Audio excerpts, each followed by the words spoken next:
वजह से कोई किसान परेशान नहीं होता। मैंने क्या कहा, कोई पंजीकरण नहीं, कोई सत्यापन नहीं, कोई टोकन नहीं, खत्म नहीं करना है। किसान को सत्यापन के नाम पे, रजिस्ट्रेशन के नाम पे, नमी के नाम पे परेशान करा तो मुझसे बुरा कोई नहीं होगा। सरकारी धान खरीदी केंद्र में कर्मचारियों को फटकारते हुए जो साहब दिख रहे हैं, इनका नाम है पुलकित खरे।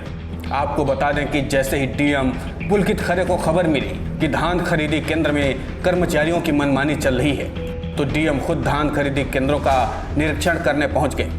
लेकिन जब धान खरीदी केंद्रों की हकीकत को देखा तो डीएम का पारा 7वें आसमान पर पहुंच गया।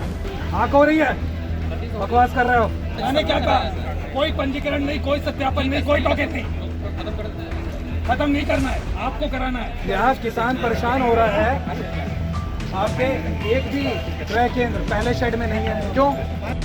और इस सरकारी धान केंद्रों में धांधली किस कदर हो रही है, इसका अंदाजा आप इसी बात से लगा सकते हैं कि सरकार की तरफ से धान की कीमत 1868 रुपये तय की गई है, लेकिन इसी सरकारी धान केंद्रों के प्रभारी 1200 रुपये में खरीद रहे हैं, जिसके बाद डीएम ने गैर हाजिर 4 धान केंद्र प्रभारियों को तत्काल सस्पेंड कर दिया और हजारों की भीड़ में खड़े डिप्टी आरएमओ और मंडी सचिव को जमकर लताड़ लगाई।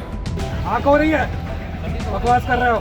मैंने क्या कहा, कोई पंजीकरण नहीं, कोई सत्यापन नहीं, कोई टोकन नहीं। किसानों की हक की बात करते देख डीएम को किसान ताली बजाने लगे और कहा कि पहली बार कोई मसीहा बनकर सामने आया है। यहाँ पे जब आया मैं तो किसानों से बात करी, उनसे उनकी समस्याएं जानी, किस तरीके से क्रय केंद्र पे ना होके कई बार उनको मजबूर करा जा रहा है कि वो अन्य जगहों पे अपना धान बेचें जहाँ पे उनको रेट भी सही नहीं मिल रहे हैं।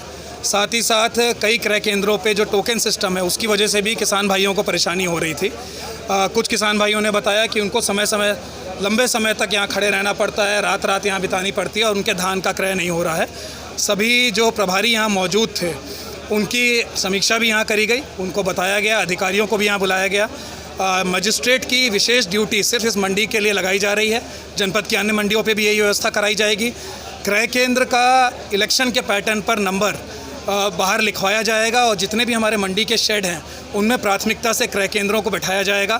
मंडी के गेट पे भी व्यवस्था ठीक करी जाएगी, जिससे जो भी किसान भाई यहाँ पे आए उसको परेशानी ना हो, वो सीधे गेट से क्रय केंद्र पे जा सके। डीएम ने डिप्टी आरएमओ से कहा कि छिपाकर धान सेंटर लगाए गए हैं ताकि किसानों की फसलों को लूटा जा सके। डीएम ने खाद्यान्न माफियाओं से अधिकारियों की मिलीभगत का भी आरोप लगा दिया। कुल मिलाकर ये समझ लिया जाए कि जो सरकारी धान खरीदी केंद्र के संचालक हैं, इनकी कारस्तानी किसी से छुपी नहीं है। लेकिन जिस तरह से किसानों के साथ ये धांधली चल रही है, इसके लिए सरकार को जरा गंभीर होना चाहिए, क्योंकि किसानों की फसलों को इस तरह से कम कीमत में खरीदना किसानों को पूरी मेहनत पर पानी फेर देने के बराबर है, क्योंकि किसानों को इसी कमाई से आगे की फसल बोने के लिए पैसे मिलते हैं और इसी से उनकी आजीविका भी चलती है। लेकिन ये किसानों का दर्द माफिया लोग कहाँ समझते हैं। Bureau report, news 100।